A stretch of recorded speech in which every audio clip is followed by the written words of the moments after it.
এখন টাকি মাছের ভর্তা করব। এই জন্য এখন টাকি মাছটা ধুয়ে এখন লবণ মরিচ মাখিয়ে রাখবো। এক এক করে লবণ মরিচ হলুদের গুঁড়া এগুলো দিয়ে মাখিয়ে রাখছি। এই যে আমার তেলটা গরম হয়ে গেছে, এখন আমি টাকি মাছগুলোকে দিয়ে দিব, দিয়ে সুন্দরভাবে ভেজে নিব। দিয়ে দিচ্ছি, এখন আমি ভেজে নিব এগুলোকে। যেহেতু দুইটা ভর্তা করবো, এখানে রসুন পেঁয়াজ আমি অনেকটি নিয়েছি। এই যে দেখতে পাচ্ছেন আমি কত সুন্দরভাবে উল্টিয়ে পাল্টিয়ে ভেজে নিচ্ছি কড়া করে, যেন কাঁটাগুলো মচমচে হয়ে যায়।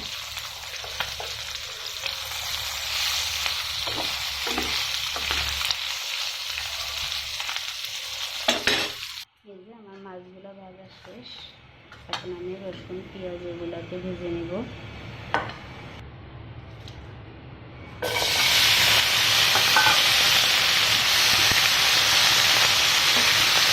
এই যে এখানে আমি কালো জিরা নিয়েছি, এটাকে ভেজে নিব। মরিচ পেঁয়াজটাকে আমি সুন্দর করে লাল লাল করে ভেজে নিব। এখন দিয়ে দিব কালো জিরা, এটাকে তেলে নিব। আমি কালো জিরাটাকে কত সুন্দরভাবে তেলে নিছে।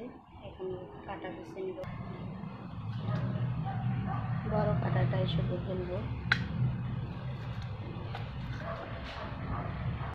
আমি কাঁটাগুলো পিষে নিছি, একটা মিক্সি জারের মধ্যে দিয়ে দিয়েছি। এই যে আমি এটাকে ব্লেন্ড করে নিয়েছি। এখন দিয়ে দেবো কাঁচামরিচ রসুন আর পেঁয়াজটা। এখন দিয়ে দিব আমি লবণ, দিয়ে আবারও আমি এটাকে গুঁড়িয়ে নিব সুন্দর করে। আমার টাকি মাছের ভর্তাটা রেডি হয়ে গেছে। আপনারা পেঁয়াজ দিতেও পারেন, নাও দিতে পারেন, আপনাদের ইচ্ছা।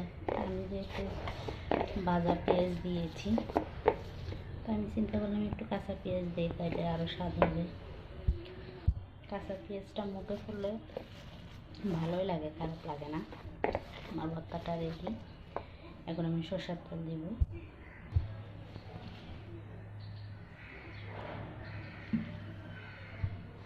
এবার এক এক পিস নিতে আমি কালি জিরার ভর্তাটাও করে নেব।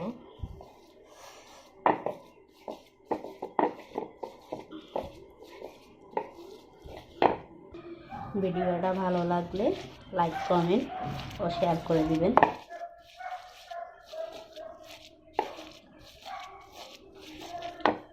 এখন দিয়ে দিব আমি সরষের তেল, মাখিয়ে নিব।